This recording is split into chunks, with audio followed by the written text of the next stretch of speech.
Concept of physics. Physics is the branch of science. The word physics has come from the Greek word meaning natures. Physics is the subject of studying natures and natural phenomena.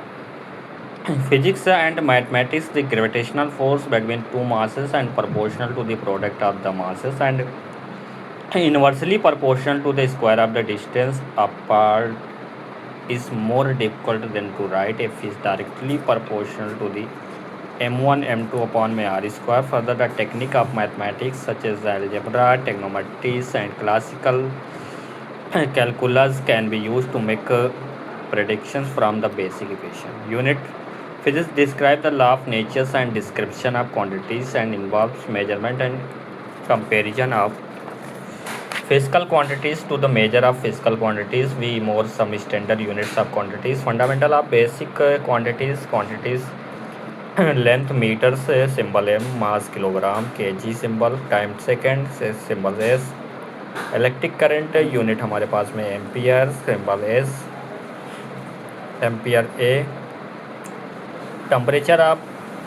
Temperature kelvin K, थर्मोडाय amount of substance mole, intensity candela C D.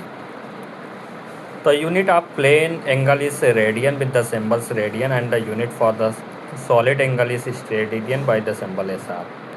SI prefix the magnitude of the physical quantities over very a wide range. We take the separation between the two protons inside the nucleus, which is about to 10 to the power minus 15 meter. Crystallization matter anything which occupies space and having some volume, solid, liquid, gas, plasma. Plasma is the four state of matter and five Bose Einstein condensate and fifth fermionic condensate. Solid दो categories में divide किया गया है, crystalline solid and non crystalline solid. Crystalline solid items are arrange in the regular order periodic manners which repeat itself after the interval of time. amorphous solid atoms are arranged in irregular manner order to periodicity with break space called हमारे पास में long range order and short range है.